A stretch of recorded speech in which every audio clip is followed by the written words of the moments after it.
आज इस one shot series में शुरुआत होने वाली है ऑर्गेनिक केमिस्ट्री की। उसको कहते हैं कि आओ हमारे दिमाग में थोड़ा बैठो और हमें थोड़ा सा ज्ञान दो। ठीक है, तो जिसकी भी 11वीं गायब है कोई बात नहीं, तुम्हें बचाने की जिम्मेदारी ले ली है हमने। दो तरीके से बन सकते हैं, पहला होता है इलेक्ट्रोफिलिक सब्स्टिट्यूशन और दूसरा होता है आपकी डाइजोनियम सॉल्ट से बना सकते हैं।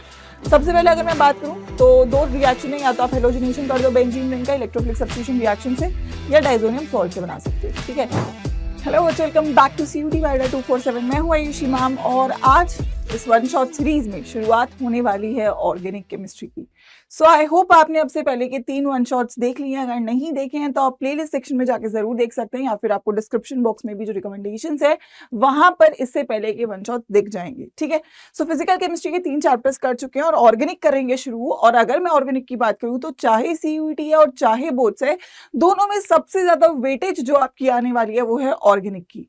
ऑल्सो इस चैप्टर की जो डिटेल्ड क्लासेस है वो हम ऑलरेडी कर चुके हैं, तो अब बारी है क्विक रिवीजन करने की, पूरे चैप्टर को एक बार क्विक गो में समराइज करने की। राइट, सो जितने भी बच्चे मेरे साथ जुड़ चुके हैं जल्दी से यहाँ पे सेशन को कर देंगे लाइक, और आई होप आप लोग तैयार हैं यहाँ पे पूरी जोशों के साथ ऑर्गेनिक केमिस्ट्री के काम तमाम करने के चीज को पूरा करने के लिए। Right, so let's get started with the session. Hello alkenes, hello arenes. बात कर ले अगर केमिस्ट्री की तो मुझे लगता है कि यार बहुत बच्चों को ना ऑर्गेनिक में बड़ी दिक्कत होती है, तो वो जो दिक्कत है उसको जड़ से मिटाने के लिए हम यहाँ पे आ चुके हैं, और दिक्कत का सर्वनाश करने के लिए भी हम लोग यहाँ पे आ चुके हैं। चलिए, तो अगर मैं बात करूँ इस चैप्टर की तो यहाँ पे है हेलो एल्केन्स और हेलो एरीन्स। और हेलो एल्केन्स हेलो एरीन्स क्या है, अगर मैं एक बेसिक इंट्रोडक्शन की बात करूँ तो मैंने क्लास 11 में पढ़ा है हाइड्रोकार्बन, जो कि कार्बन और हाइड्रोजन से मिलकर बनता है। अगर मैंने यहाँ पर एक ऑब्वियसली अब सिंगल बॉन्ड है तो एल्केन है, अगर मैंने इस हाइड्रोजन की जगह एक हेलोजन लगा दिया, हाइड्रोजन की जगह क्या लगा दिया, एक हेलोजन लगा दिया, तो जो चीज निकल कर आती है उसको क्या बोलते हैं, हेलो एल्केन। क्या बोलते हैं उसको, halo alkane. R is for alkene and X is for your halogen. ठीक है, R क्या है आपका एल्काइल ग्रुप और X यहाँ पे क्या हो जाएगा आपका हेलोजन, तो दोनों को जोड़ के बनेगा क्या, एलाइल हेलाइड, एल्काइल हेलाइड, या फिर आप इसको बोल सकते हो that is halo alkane. Halogens क्या क्या होते हैं यार, क्लास 11 का थोड़ा सा रिकैप करो। अब कुछ बच्चे कहेंगे मैम 11th तो गायब है, तो थोड़ा सा उसको वापस बुलाते हैं। उसको कहते हैं कि आओ हमारे दिमाग में थोड़ा बैठो और हमें थोड़ा सा ज्ञान दो। ठीक है, तो जिसकी भी 11वीं गायब है कोई बात नहीं, तुम्हें बचाने की जिम्मेदारी ले ली है हमने। तो X क्या होता है भाई, X आप बोलोगे मैम X आजकल ट्विटर का लोगो है, लेकिन मैं ट्विटर की लोगो की बात नहीं कर रही हूँ, मैं X यहाँ पे हेलोजन की बात कर रही हूँ। हेलोजन क्या होते हैं आपके, जैसे कि क्लोरीन, फ्लोरीन, ब्रोमीन, आयोडीन, ये सब क्या है हेलोजेंस। जब इनको कार्बन के साथ जोड़ दोगे तो क्या बनेगा, हेलो एल्केन। एल्केन क्या होता है, एक नॉर्मल सिंगल चेन कंपाउंड, तो इसको क्या बोलेंगे आप लोग, इसको बोलेंगे हेलो एल्केन। ठीक है, वहीं अगर मैं यहाँ पर बेंजीन रिंग की बात करूं, that is AR is your benzene ring, तो इसको बोलते हैं एरीन। अब यहाँ पे अगर मैं हाइड्रोजन को रिप्लेस करूं और यहाँ पे मैं इसकी जगह हेलोजन लगा दूं, तो जो बनेगा उसको क्या बोलेंगे, hello arene. AR is for your arene ring. ठीक है, AR is for your arene ring. यानी कि मैं क्या कहना चाहूंगी, मैं ये कहना चाहूंगी कि अगर मेरे पास नॉर्मल हाइड्रोकार्बन है और इससे मैंने हेलोजन को जोड़ा है तो ये हेलो एल्केन है, और अगर मेरे पास एक बेंजीन रिंग है, इसको एरीन भी बोलते हैं, और इससे मैंने हेलोजन को जोड़ा है तो इसको बोलेंगे हेलो एरीन। तो इस चैप्टर में हम बेसिक शुरुआत करेंगे आपके पहले फंक्शनल ग्रुप की, that is your halo alkane and hello arenes. Chapter को थोड़ा आगे अगर हम बढ़ाएं तो हम बात करेंगे यहाँ पर किसकी, क्लासिफिकेशन की। देखो अब इस चैप्टर की मैं सब हेडिंग्स आपको दे देती हूँ। सबसे पहले क्लासिफिकेशन आता है आपका, कि आप इनको कैसे क्लासिफाई कर सकते हो। एक बेसिक IUPAC रहता है, IUPAC आई थिंक हम लोगों ने बहुत बार पढ़ लिया है। ठीक है, उसके बाद आपकी आएंगी प्रिपरेशंस। ठीक है, उसके बाद आपकी आएंगी फिजिकल प्रॉपर्टीज, और उसके बाद आपकी आएंगी यहाँ पे केमिकल प्रॉपर्टीज। ठीक है, तो ये 5 चीजें रहेंगी। एक क्विक ब्रीफिंग अगर मैं सबसे पहले उठाती हूँ आपकी क्लासिफिकेशन को। ठीक है, अब मैंने ये आपको बहुत अच्छे से बताया कि अगर कार्बन सिंगल बॉन्ड से जुड़ा है, कार्बन 4 बॉन्ड बनाता है और ये सिंगल बॉन्ड से जुड़ा है, तो इस कार्बन की हाइब्रिडाइजेशन sp3। अगर कार्बन डबल बॉन्ड से जुड़ा है तो इस कार्बन की हाइब्रिडाइजेशन sp2। तो सबसे पहले हम on the basis of hybridization ही क्लासिफाई करेंगे। तो अगर मैं पहली category that is on the basis of sp3 hybridized carbon की बात करूं, तो मेरे पास पहली क्लासिफिकेशन क्या आएगी, अगर आपके पास फॉर एग्जांपल एक हेलोजन है, ठीक है, ऐसा आपके पास एक हेलोजन है ऐसा, और आपके पास एक हेलोजन है ऐसा, ठीक है। तो अगर जिस कार्बन से आपका हेलोजन जुड़ा है वो एक फंक्शनल ग्रुप से, जो एक एल्काइल ग्रुप से जुड़ा है, तो वो प्राइमरी होगा। अगर वो दो एल्काइल ग्रुप से जुड़ा हुआ है तो वो सेकेंडरी होगा, और अगर वो तीन एल्काइल ग्रुप से जुड़ा है तो आई थिंक एवरीवन नोज वो क्या होगा, टर्शरी होगा। इतनी कहानी आई थिंक आपको मैंने बहुत बार पढ़ा दी और आप लोग को ये क्लियर भी है प्राइमरी सेकेंडरी टर्शरी क्या होते हैं, ठीक है। इसके बाद अगर मेरे पास एक ऐसा सिस्टम है डबल बॉन्ड के बाद कार्बन के बाद हेलोजन, मेरे पास एक सिस्टम है बेंजीन के पास है कार्बन और कार्बन से जुड़ा है हेलोजन, ठीक है। अगर ऐसा सिस्टम है तो डबल बॉन्ड से जो नेक्स्ट कार्बन होता है उसको क्या बोलते हैं, एलाइलिक। तो ये क्या होगी आपकी allylic alkyl halide. Benzene ring से जो नेक्स्ट कार्बन होता है उसको बोलते हैं बेंजाइलिक, तो ये होगी बेंजाइलिक। स्पेलिंग का ध्यान रखना, बेंजाइलिक ZY आता है। तो अगर मैं sp3 कैटेगरी की बात करूं तो sp3 कैटेगरी में आपकी तीन क्लासिफिकेशन रहेंगी, पहली आपकी प्राइमरी, फिर रहेगी सेकेंडरी, फिर रहेगी टर्शरी, फिर आपकी आएगी एलाइलिक, ठीक है। अब एलाइलिक प्राइमरी सेकेंडरी टर्शरी हो सकता है, लेकिन जो कंसेप्ट है वो अलग है यहाँ पे, ठीक है। मतलब अगर मैं यहाँ पे बोलूं तो ये जो है कार्बन, ये अगेन प्राइमरी कार्बन ही है, क्योंकि ये तो पूरा का पूरा ग्रुप इससे जुड़ा हुआ है ना। ये कार्बन भी आपका क्या है, प्राइमरी कार्बन ही है। और प्राइमरी सेकेंडरी टर्शरी आप केवल किस पे बता सकते हो, एक सिंगल बॉन्डेड कार्बन के ऊपर। अगर ये डबल बॉन्ड से जुड़ा है तो नहीं बता सकते हो आप, इस कार्बन को प्राइमरी नहीं बोल सकते क्योंकि ये sp2 हाइब्रिडाइज्ड है। अगर वो सिंगल बॉन्ड से जुड़ा है तभी आप उसको प्राइमरी सेकेंडरी टर्शरी बोल सकते हो, ठीक है। अगेन अगर मैं on the basis of hybridization जाऊं और मैं sp2 हाइब्रिडाइज की बात करूं तो sp2 हाइब्रिडाइज में मेरे दो केसेस बनते हैं, ठीक है। पहला केस बनता है अगर आप देखो डबल बॉन्ड से डायरेक्टली आपने हेलोजन जोड़ा, और अगर आपने डायरेक्टली बेंजीन रिंग से जोड़ा, ठीक है। तो यहां पर ये जो कार्बन है ये sp2 है, आपको दिख रहा है डबल बॉन्ड से जुड़ा है। ये कार्बन भी देखो डबल बॉन्ड से जुड़ा है तो ये भी sp2 है, ठीक है। तो अगर ये सिस्टम आपका डायरेक्टली जुड़ेगा तो उसको क्या बोलेंगे, this is called your vinylic system. ये कार्बन क्या है, विनाइलिक, याद रखना पड़ेगा आपको। अगर ये डायरेक्टली आपका इस बेंजीन रिंग से जुड़ा है तो उसको बोलते हैं अराइलिक सिस्टम, या फिर इसको क्या बोल देते हैं, आप जो नाम देंगे वो होगा हेलो एरीन। क्या होगा, हेलो एरीन। क्या हम लोगों को ये सारी बातें क्लियर है, everyone in the chat section clear है, ठीक है भाई, क्लियर है, ऑलराइट।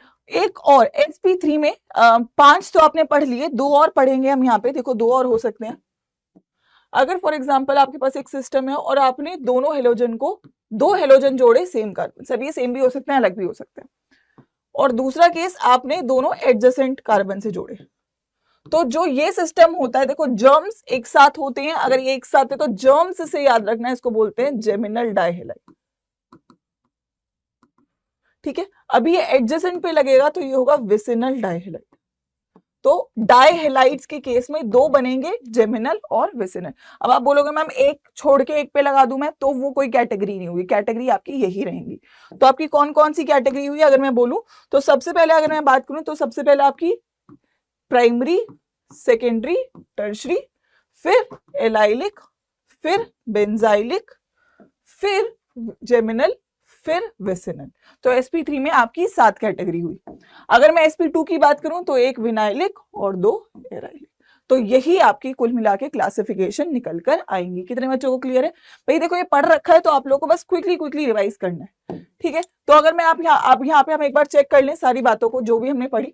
हेलो एल्केन्स और हेलो एरीन की बेसिक कहानी की अगर मैं बात करूं तो जो हेलो एल्केन्स होते हैं उसमें कार्बन sp3 से जुड़ा है, आपको दिख ही रहा है कार्बन इस sp3 से जुड़ रहा है। और हेलो एरीन में क्योंकि बेंजीन रिंग आ गई तो sp2 से जुड़ जाएगा, ठीक है, जो हेलोजन आपका जुड़ा है। एग्जांपल देखो ये कार्बन सिंगल बॉन्ड से जुड़ा है तो sp3 है, और यहाँ पे ये जो हेलोजन है जिस कार्बन से जुड़ा है ये क्या है आपका sp2 है, ठीक है। हेलो एल्केन और हेलो एरीन का बेसिक डिफरेंस। तो अगर मैं हेलो एल्केन की बात करूं तो हेलोजन एटम किससे जुड़ा हुआ है, जल्दी से आप चार्ट सेक्शन में बता सकते हो किससे जुड़ा होता है। सबसे पहला sp3 से जुड़ा होता है, sp3 hybridized carbon of the alkene है तो एल्काइल ग्रुप। क्या होगा आंसर? ऑप्शन नंबर बी, ठीक है। क्लासिफिकेशन ये हमने ऑलरेडी देख ली है। तो क्लासिफिकेशन पहले होगी अगर मैं on the basis of halogens कितने जुड़े हैं, मैंने एक जुड़ा है तो मोनो, दो जुड़ा है तो डाई, और दो से ज्यादा जुड़े हैं तो पॉली। ठीक है, तो मोनो हेलो एल्कीन की अगर मैं बात करूं तो ये अगेन डिवाइडेड होंगे प्राइमरी सेकेंडरी टर्शरी में। अभी हमने देखा, अभी हमने इसको कंप्लीट किया। तो अगर मैं पॉली हेलो एल्कीन की बात करूं तो ये डिवाइड होंगे दो कैटेगरी में, दैट इज योर, या तो वो होगा डाई हेलो एल्कीन, या भी तीन होंगे तो ट्राई हेलो एल्कीन, और इससे ज्यादा होंगे तो टेट्रा हेलो एल्कीन। सिंपल कहानी है, इसको जल्दी जल्दी रिवाइज करेंगे।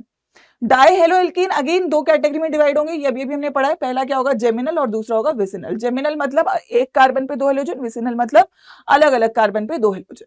अगर मैं मोनो की बात करूं, अगेन अब हाइब्रिडाइजेशन के बेसिस पे हम क्लासिफाई कर सकते हैं sp3 और sp2। अगर मैं sp3 की बात करूं, sp वाला आपके पेपर में नहीं आएगा, sp3 की अगर मैं बात करूं तो हमारे क्या होंगी, दो कैटेगरी रहेंगी। पहला प्राइमरी सेकेंडरी टर्शरी, अभी अभी पढ़ा है प्राइमरी सेकेंडरी टर्शरी। ठीक है, उसके बाद आएगा एलाइलिक, ये भी पढ़ लिया। ठीक है, एलाइलिक हो जाएगा, डबल बॉन्ड से नेक्स्ट कार्बन से जुड़ा होगा तो एलाइलिक हो जाएगा, और अगर बेंजीन से नेक्स्ट कार्बन पे जुड़ेगा तो बेंजाइलिक हो जाएगा। ठीक है, सिमिलरली अगर मैं देखो, जब क्वेश्चन आपके पेपर अगर आपके सामने है, हाइब्रिडाइजेशन आपको बतानी है इसकी, तो आप देखो ये कार्बन सिंगल बॉन्ड से जुड़ा है तो ये क्या होगा, sp3 हाइब्रिडाइज्ड। क्या होगा, sp3 हाइब्रिडाइज्ड। ठीक है, सिमिलरली अगर मैं sp2 में जाऊं तो दो टाइप के होंगे, अभी भी आपने पढ़ा है। पहला होगा विनाइलिक और दूसरा क्या होगा, एराइलिक। ठीक है, अभी हमने इसको कंप्लीट कर लिया। ठीक है, विनाइलिक में जब आपकी डबल बॉन्ड से डायरेक्टली आपका हेलोजन जुड़ेगा, विनाइलिक है, और अगर आपकी बेंजीन रिंग से डायरेक्टली जुड़ेगा तो वो एराइलिक है, या इसको हेलोएरीन भी बोल देते हैं। ठीक है, क्लोरोबेंजीन। अब देखो क्वेश्चन है आपकी स्क्रीन पे, बताओ किस टाइप का है ये। देखो, डबल बॉन्ड से नेक्स्ट कार्बन से हेलोजन, डबल बॉन्ड से नेक्स्ट कार्बन से हेलोजन, तो क्या होगा ये आपका एलाइलिक। क्या होगा, एलाइलिक। ठीक है भाई, समझना है ये आपको आइडेंटिफाई। अगर मैं विनाइलिक की बात करूं तो क्या हाइब्रिडाइजेशन होती है विनाइलिक की, बताइए क्या हाइब्रिडाइजेशन होती है। अगर मैं विनाइलिक की बात करूं तो विनाइलिक कैसा दिखता है, तो इस कार्बन की हाइब्रिडाइजेशन, आंसर क्या होगा, sp2 हाइब्रिडाइज्ड। ठीक है, क्या हो जाएगा, sp2 हाइब्रिडाइज्ड। ठीक है, आइए थोड़ा और आगे चलते हैं, बात करते हैं यार, जो हम क्योंकि बात कर रहे हैं हेलो एल्कीन की, और यहाँ पे जो बॉन्ड है, यहाँ पे जो बॉन्ड है वो है क्या, दैट इज कार्बन और हेलोजन। तो इस बॉन्ड की चर्चा कर लेते हैं, क्योंकि हमें इसी बॉन्ड के अराउंड सारे अपने रिएक्शंस को कंप्लीट करना पड़ेगा। ठीक है, क्या करना पड़ेगा, कंप्लीट करना पड़ेगा। ठीक है, चलो आगे बढ़ते हैं। तो अगर मैं बात करूं नेचर ऑफ CX बॉन्ड की, तो देखो यहाँ पे दो चीजें हैं, एक है हेलोजन और एक है कार्बन। और हेलोजन आपको पता है इलेक्ट्रोनेगेटिव है, अगर वो इलेक्ट्रोनेगेटिव है तो इलेक्ट्रॉन को खींचेगा, तो हेलोजन के ऊपर नेगेटिव चार्ज, कार्बन के ऊपर पॉजिटिव चार्ज। तो जब नेगेटिव और पॉजिटिव चार्ज बन रहा है तो क्या बन रहा है, ये बॉन्ड पोलर बन रहा है। क्या बन रहा है, ये बॉन्ड आपका पोलर बन रहा है। तो आप लोगों को समझना है कि जो ये बॉन्ड होता है ये होता है पोलर। क्यों होता है, because of electronegativity difference between your halogen and your carbon atom. ठीक है, तो ये क्या है, पोलर। ठीक है, सो अगर मैं बात करूं, अब देखो CX बॉन्ड में अब आप हेलोजन्स को बदलेंगे। ठीक है, आप क्या बदलेंगे, हेलोजन एक बार फ्लोरीन, एक बार क्लोरीन, एक बार ब्रोमीन, एक बार आयोडीन। अब बॉन्ड स्ट्रेंथ आपको पता है कि क्या होती है, inversely proportional to bond length. जितना बड़ा बॉन्ड होगा उतना ही उसको तोड़ना आसान होता चला जाएगा। ठीक है, उतना ही उसको तोड़ना आसान होता चला जाएगा। अब अगर मैं डाउन द ग्रुप जा रही हूँ, फ्लोरीन, क्लोरीन, ब्रोमीन, आयोडीन, तो डाउन द ग्रुप साइज बढ़ रहा है। अगर साइज बढ़ रहा है तो उस बॉन्ड को तोड़ना आसान हो रहा है, और अगर उस बॉन्ड को तोड़ना आसान हो रहा है तो आपको समझ में एक बात आनी चाहिए। समझ में आपको क्या आनी चाहिए, एक बात आपको ये बात समझ में आनी चाहिए कि मैम अगर मैं डाउन द ग्रुप जा रहा हूं, अगर मैं डाउन द ग्रुप जा रहा हूं तो ये बॉन्ड लेंथ बढ़ रही है। क्या हो रही है, डाउन द ग्रुप आपकी बॉन्ड लेंथ बढ़ रही है, तो बॉन्ड स्ट्रेंथ घटेगी, ऑब्वियस सी बात है। यानी कि मैम इसको तोड़ना आसान है, इसके कंपैरिजन में, इसके कंपैरिजन में और इसके। तो अगर मैं बॉन्ड स्ट्रेंथ की बात करूं तो बॉन्ड स्ट्रेंथ सबसे ज्यादा है CF की, फिर किसकी, आपकी CCl की, फिर है CBr की, और फिर है किसकी, आपकी CI की। तो अगर मैं बात करूं रिएक्टिविटी, अब रिएक्ट कौन करेगा, जिसका बॉन्ड स्ट्रेंथ कम है। तो रिएक्टिविटी अगर मैं बात करूं हेलो एल्केन्स की, तो सबसे ज्यादा किसकी होती है, CI की, फिर होगी आपकी CBr की, फिर किसकी होगी, CCl की, और फिर किसकी होगी, CF की। क्लियर है, because of your bond length, because of your bond length. ठीक है भाई, क्लियर है, राइट एवरीवन। आई थिंक यहां तक हम लोगों को ये सारी बातें क्लियर होंगी। ठीक है, चलिए अब कहानी शुरू करते हैं मेथड्स ऑफ प्रिपरेशन की। ठीक है, कि हम कैसे कैसे इसको प्रिपेयर कर सकते हैं। जल्दी जल्दी आप रिवाइज करेंगे मेरे साथ। ठीक है, अगर मैं प्रिपरेशन की बात करूं, एक बार शॉर्ट नोट्स में लिखेंगे पहले, प्रिपरेशंस कितने टाइप से हो सकती हैं। मैम पहले आप कर सकते हो एल्कोहल के साथ, आप कर सकते हो मैम एल्केन के साथ, आप मैम एल्कीन से भी बना सकते हो, मैम आप एल्काइन से भी बना सकते हो, और मैम आप उसके बाद दो रिएक्शन होते हैं जिनको बोलते हैं हेलोजन एक्सचेंज रिएक्शन, इनसे भी कर सकते हो। जल्दी जल्दी आंसर करेंगे आप लोग, ठीक है भाई, क्लियर है? हेलोजन एक्सचेंज रिएक्शन से भी आप ये काम कर सकते हो, ठीक है। आओ सबसे पहले हम एल्कोहल से देखते हैं। देखो एल्कोहल से ना क्या होता है, एल्कोहल से नॉर्मल सब्स्टिट्यूशन होता है। जब आप एल्कोहल के साथ रिएक्ट करोगे, अब बहुत सारी चीजों को रिएक्ट कर सकते हो, तो OH हटेगा और जो भी चीज आप डाल रहे हो वो जुड़ेगा। जैसे कि सबसे पहले आप अगर HX और ZnCl2 जैसे कि आप HCl और ZnCl2 के साथ ये रिएक्शन करोगे, तो देखो जैसे ही आप करोगे, एल्कोहल के ऊपर आपने HX डाला, ठीक है, ZnCl2 की प्रेजेंस में, तो R के साथ आपका क्या जुड़ गया, X, और आपका पानी निकल गया, आपका H2O निकल जाएगा, H2O निकल जाएगा और आपको RX मिलेगा। So that is going to be your dehydration reaction. आपने पानी को निकाल दिया तो आपका क्या बन गया, हेलो एल्कीन, ठीक है। आप इसी को हम ल्यूकस रिएजेंट भी बोलते हैं, जो कि हम पढ़ेंगे अभी, जो आपका एल्कोहल फिनॉल ईथर वाला चैप्टर है उसमें हम ल्यूकस टेस्ट पढ़ते हैं, तो वहां पे भी हम इसको मेंशन करते हैं। इसके अलावा आप किसके साथ कर सकते हो, इसके अलावा आप क्या कर सकते हो, कुछ और बातें हैं अगर मैं बोलूं तो रिएक्टिविटी, अगर मैं हाइड्रोहेलिक मतलब किसके साथ, HI HBr HCl HF, again आपका बॉन्ड स्ट्रेंथ बढ़ेगा तो आपका जो रिएक्टिविटी है वो घटेगा। तो HI बॉन्ड सबसे जल्दी टूटेगा, तो सबसे ज्यादा रिएक्टिविटी किस वाले एसिड के साथ होगी, HI के साथ, फिर HBr के साथ, फिर HCl के साथ, और फिर आपकी HF के साथ, ठीक है। और अगर मैं एल्कोहल की बात करूं तो एल्कोहल के केस में अलग हो जाती है, ये हम एल्कोहल फिनॉल ईथर में पढ़ेंगे, क्योंकि यहाँ पे कार्बोकेटाइन बनता है तो स्टेबिलिटी यहाँ पे बदल जाती है, ठीक है। उसके बाद आप किसके साथ कर सकते हो, SOCl2 के साथ। SOCl2 के साथ आपने रिएक्शन किया तो आपको यहाँ से RCl मिल जाएगा, लेकिन साथ में मिलेंगी दो गैसेस HCl और SO2।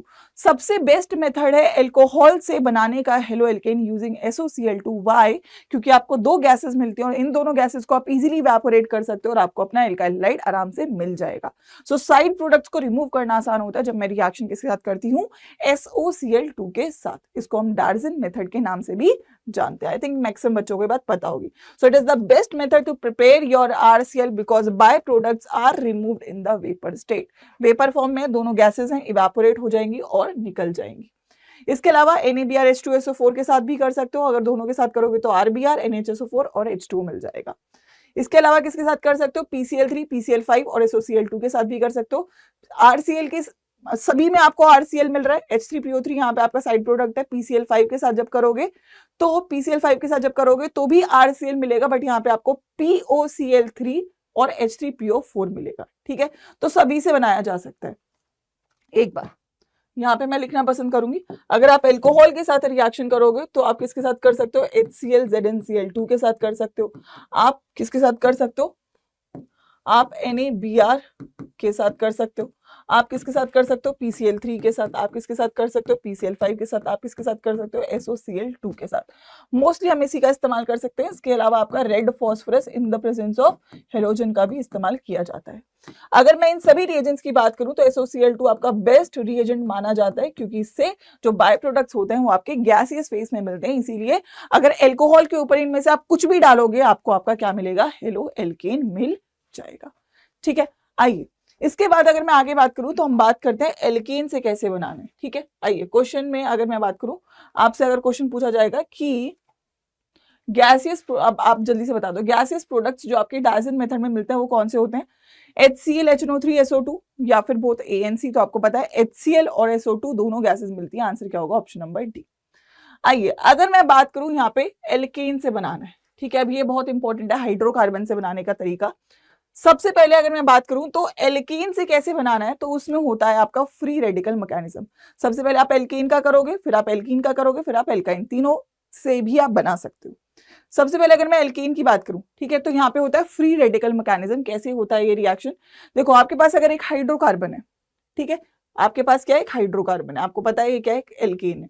इसके ऊपर आपने कोई भी हेलोजन डाला, Cl2 डाला और सनलाइट की प्रेजेंस में रिएक्शन किया, ठीक है, सनलाइट की प्रेजेंस में आपने रिएक्शन किया, तो क्या होगा, यहाँ पे आपका HCl निकलेगा और आपको क्या मिल जाएगा, RCl। क्या मिल जाएगा आपको, RCl।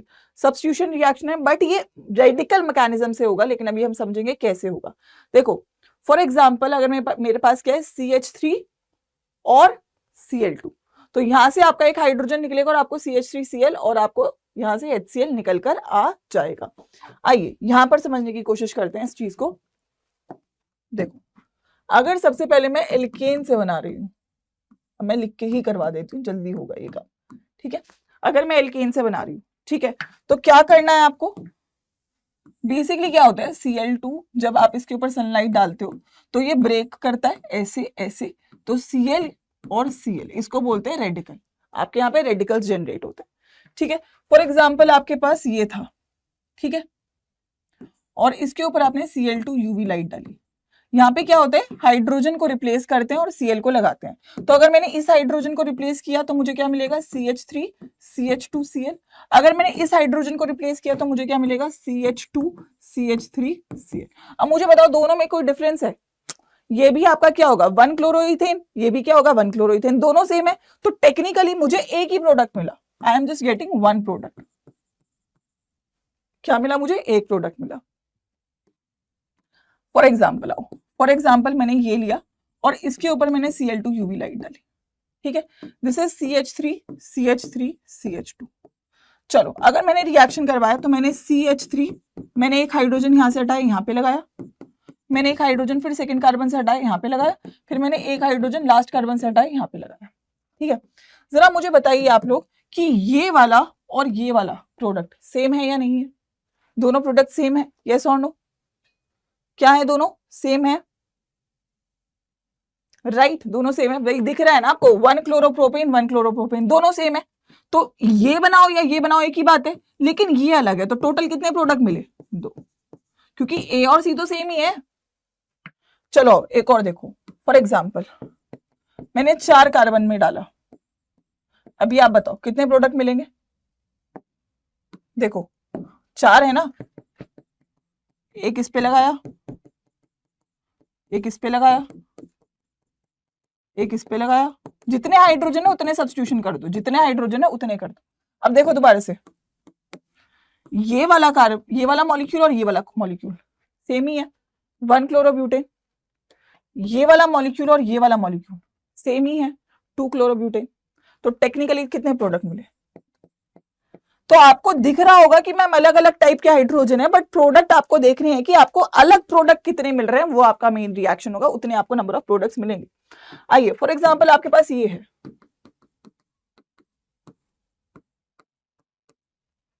ठीक है, आओ अब आपको दिखने में, अभी आपको धीमे धीमे जब स्पीड बनेगी तो आप लोग आराम से इस चीज को कर पा रहे होंगे कि देखो, अब आप स्टार्टिंग में तो आप कहोगे मैम हम सब पे ही बना के देख लेते हैं, देखो आपको जितने हाइड्रोजन दिख रहे हैं आप सब पे बना दो,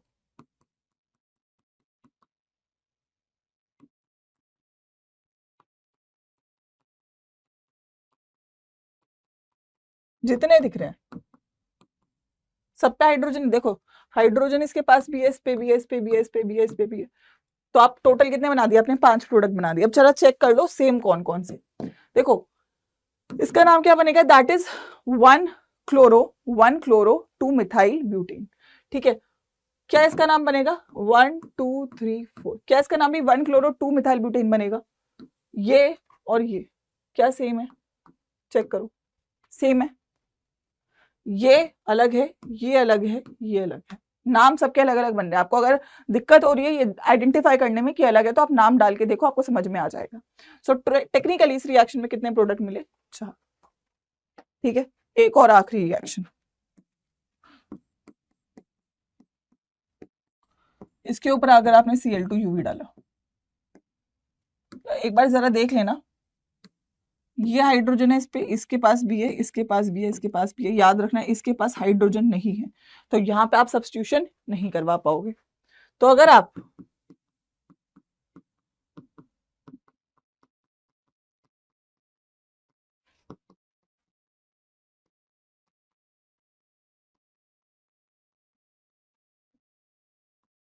चलो चारों पे बना दिया, चारों का नाम निकाल के अगर देखोगे,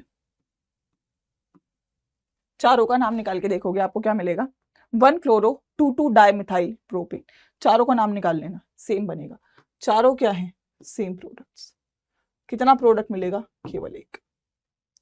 तो जितना भी आपका फ्री रेडिकल मैकेनिज्म होगा उसमें आप सब्स्टिट्यूशन करेंगे, हाइड्रोजन की जगह क्लोरीन को लगाएंगे और देखेंगे कितने प्रोडक्ट्स निकल के आ रहे हैं। जितने यूनिक प्रोडक्ट्स निकल के आ रहे होंगे वो आपके टोटल नंबर ऑफ प्रोडक्ट्स निकल कर आ जाएंगे। ठीक है, आइए अब दूसरा है मेरा एल्कीन के साथ। ठीक है, दूसरा था मेरा एल्कीन्स के साथ। अगर मैं एल्कीन्स की बात करूं, ठीक है, इसके ऊपर आप डालते हो HX, ठीक है, रिएक्शन में एडिशन रिएक्शन इसको बोलते हैं हम लोग। फॉलो करता है मार्कोनिकॉव रूल, और मार्कोनिकॉव रूल कहता है कि जो आपका नेगेटिव पार्ट है दैट इज X नेगेटिव, वो उस कार्बन पे जुड़ेगा जिसके पास लेस हाइड्रोजन। ये केस तब लगेगा जब आपके पास अनसिमेट्रिकल एल्कीन है, पर ये एल्कीन तो सेम है, आप किसी पे भी कुछ भी जोड़ दो कोई दिक्कत नहीं होगी। एल्कीन अटैक करेगी यहाँ पे, ये आपका रिमूव होगा तो आपको यहाँ पे क्या बनेगा, कार्बोकेटाइन। कार्बोकेटाइन पे आपका हेलोजन आएगा, अटैक करेगा और आपको यहाँ से क्या मिल जाएगा, क्या मिलेगा आपको, यहाँ से मिलेगा हेलो एल्कीन। ठीक है, ठीक है, राइट। मान लो भाई हाइड्रोजन मान के चलना, कभी आपको मैम हाइड्रोजन नहीं है यहाँ पे, लेकिन दिक्कत कब आएगी, जब एक ये अनसिमेट्रिकल एल्कीन होगी। ठीक है, अब ये एल्कीन अटैक करेगी हाइड्रोजन पे, ये बॉन्ड निकलेगा, H+ को लेना चाहेगी। ठीक है, एल्कीन इज इलेक्ट्रॉन रिच, तो H+ को अपनी तरफ ये अट्रैक्ट करेगी। अब ये हाइड्रोजन कहाँ पे जुड़ेगा, जहां पे आप लोगों को हेलोजन को जोड़ना है वहां पे आपका क्या बन रहा होगा, पॉजिटिव चार्ज। सो अगर मैं बोलूं हेलोजन कहाँ पे जुड़ेगा, डायरेक्टली प्रोडक्ट बनाने के लिए आप मार्कोनिकॉव रूल का फॉलो कर सकते हो, लेकिन इवेंचुअली अगर आपको चेक करना है कि रिएक्शन कैसे हो रहा होगा तो आप बनाएंगे कार्बोकेटाइन। मतलब ऑब्वियसली कार्बोकेटाइन बनाए ना, तभी आपका एक हाइड्रोजन लगा है और वहां पे आप क्या जोड़ देंगे, आपका X नेगेटिव, तो यहां से क्या बनेगा आपका X। सो टेक्निकली अगर आपको डायरेक्टली प्रोडक्ट बनाना था तो आपको देखना था इस कार्बन के पास एक हाइड्रोजन, इस कार्बन के पास 2 हाइड्रोजन। मार्कोनिकॉव रूल कहता है कि जिसके पास लेस हाइड्रोजन होते हैं वहां पे हेलोजन जुड़ता है। क्या ये हर बार हो रहा होगा, क्या ये रूल हमेशा फॉलो होगा, तो आंसर होगा नो। व्हाई, क्योंकि जब कार्बोकेटाइन बनता है तो रीअरेंजमेंट पॉसिबल होता है। ठीक है, मतलब कि अगर पॉसिबिलिटी है कार्बोकेटाइन के स्टेबल होने की तो आपका या तो हाइड्रोजन ट्रांसफर या तो आपका मिथाइल ट्रांसफर या कभी कभी फिनाइल ट्रांसफर भी होता है। ये आपके वैसे सिलेबस में नहीं है बट स्टिल ये पॉसिबिलिटी रहेगी, और अगर ये पॉसिबिलिटी रहेगी तो हमेशा मार्कोनिकॉव रूल से आंसर नहीं आएगा अगर कोई रीअरेंजमेंट की पॉसिबिलिटी नहीं है। अब देखो जैसे ये वाला सिस्टम था, जैसे ये आपका जो करंट सिस्टम है, कार्बोकेटाइन बना यहाँ, अब कार्बोकेटाइन ये सेकेंडरी कार्बन पे, ये प्राइमरी है, ये प्राइमरी है, तो obviously carbocation is on a more stable carbocation in carbon in comparison to the other two, तो यहाँ पे आपका रीअरेंजमेंट नहीं होगा।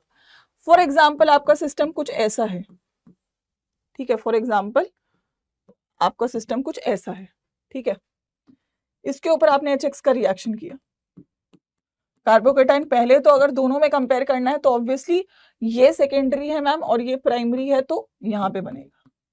ठीक है, लेकिन अभी यहाँ पे अगर आप देखोगे तो ये कार्बन है टर्शरी, ये कार्बन है आपका क्या सेकेंडरी, और ये कार्बन है प्राइमरी, राइट। सो आप देखोगे क्या, ये टर्शरी है, ये सेकेंडरी है और ये प्राइमरी है और इसके पास हाइड्रोजन है।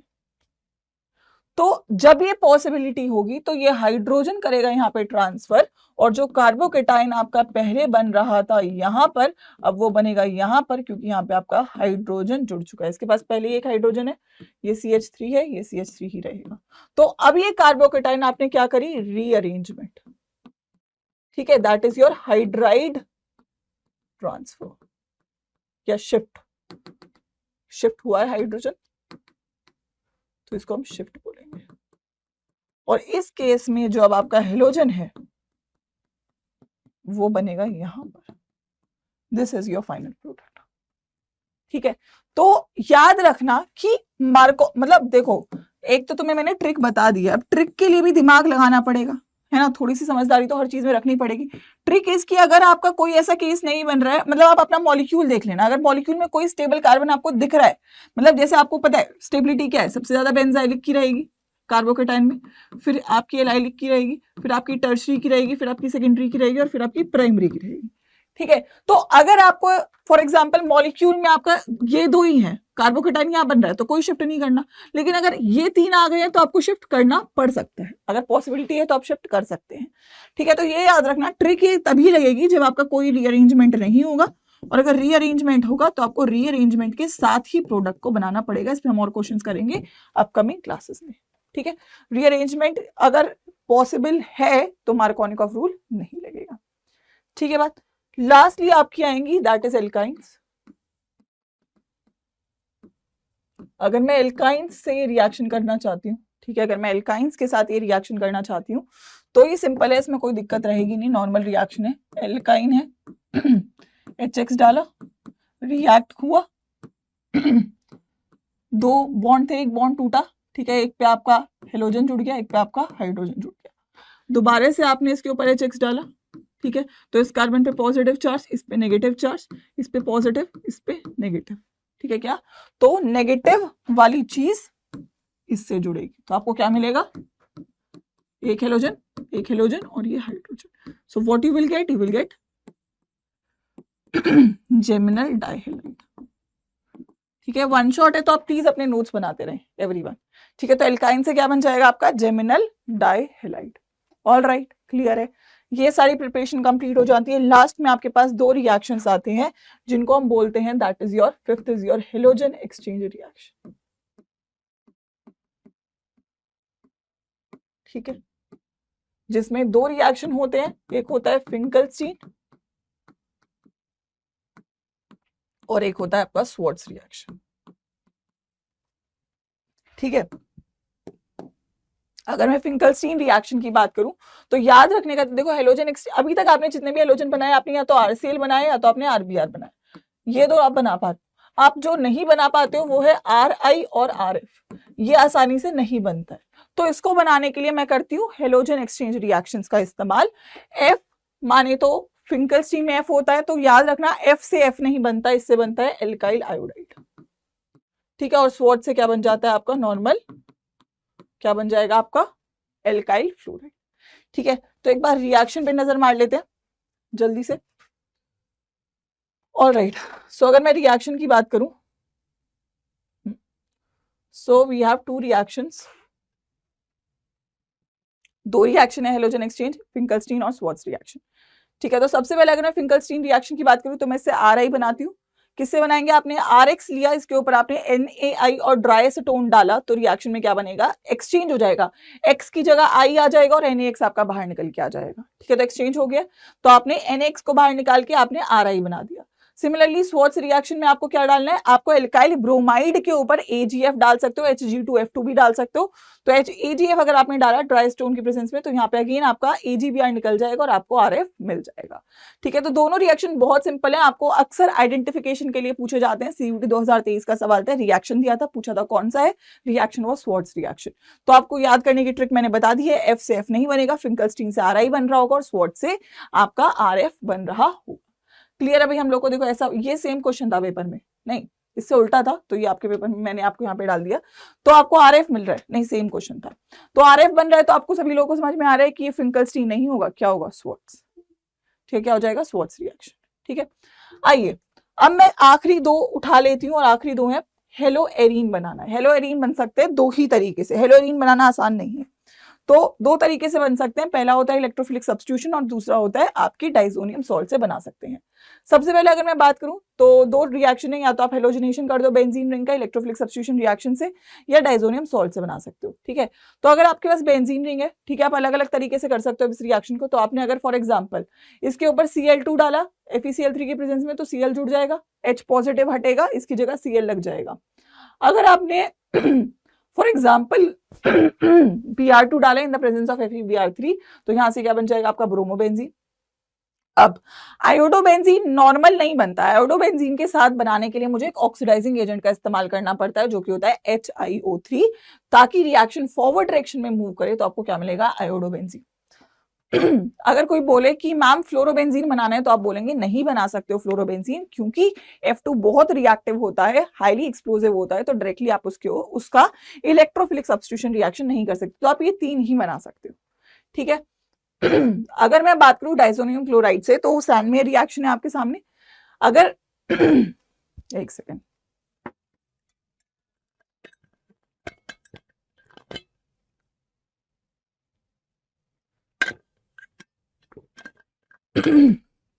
अगर आपके पास है डाइजोनियम सॉल्ट, अमाइंस चैप्टर में पढ़ेंगे, एनिलीन के डाइएजोटाइजेशन करेंगे तो आपको डाइजोनियम सॉल्ट मिल जाएगा। इसके ऊपर आप बहुत सारी चीजें डाल सकते हो, Cu2Cl2 HCl की प्रेजेंस में डालोगे क्लोरोबेंजीन मिल जाएगा, ठीक है, N2 गैस निकलती है साथ में। सिमिलरली यहीं पे मैं आपको लिख देती हूँ, अगर आपने इसके ऊपर Cu2Br2 डाला in the presence of HCl तो आपको यहां से मिल जाएगा ब्रोमोबेंजीन। गेटरमैन रिएक्शन भी हो सकता है, उसमें आप CuHCl या CuHBr डालते हैं। अगर आपने इसके ऊपर Ki डाला तो आपको यहां से मिल जाएगा आयोडोबेंजीन, और सिमिलरली अगर इसी के ऊपर आपने HbF4 डाला तो यहां से आपको मिल जाएगा फ्लोरोबेंजीन। तो यहाँ पे अगर मैं बात करूँ तो डाइजोनियम सॉल्ट के थ्रू आप सारी हेलोएरीन्स को बना सकते हो, सारी हेलोएरीन्स को आप यहाँ पे बना सकते हो। ठीक है भाई, क्लियर है? Right everyone. चलिए, इसके बाद अगर मैं बात कर लेती हूँ आपकी अलग अगली दो चीजों की, और अगली दो चीजें रहेंगी मेरे पास, दैट इज फिजिकल प्रॉपर्टीज। सबसे पहले अगर मैं फिजिकल प्रॉपर्टीज उठाती हूँ,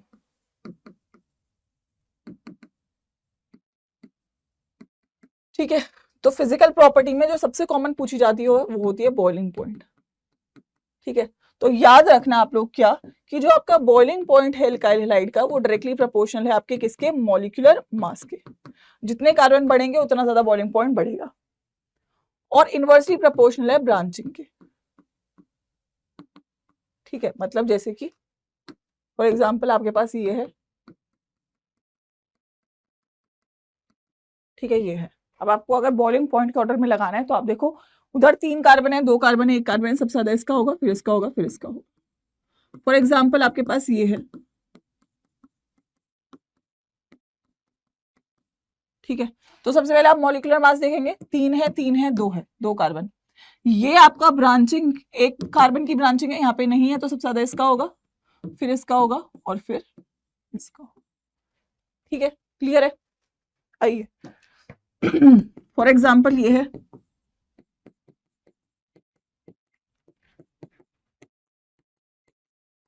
ठीक है, तीनों में 4 कार्बन है, 1 ब्रांचिंग है, 2 ब्रांचिंग है, सबसे ज्यादा इसका, फिर इसका, इसका।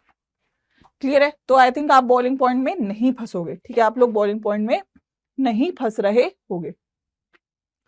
ठीक है, इसके अलावा अगर मैं बात करूं नेक्स्ट चीज की, और नेक्स्ट चीज रहेगी आपकी क्या, दैट इज पोलैरिटी। आपको समझ में आई गई है? सो लास्ट जो सेक्शन रहेगा वो रहेंगे हमारे केमिकल रिएक्शंस। तो अगर मैं केमिकल रिएक्शंस की बात करूं तो 3 रिएक्शंस है मेरे पास। ठीक है, क्या है? Nucleophilic substitution reaction, elimination reaction, और रिएक्शन विद मेटल्स। ये रिएक्शन जो है,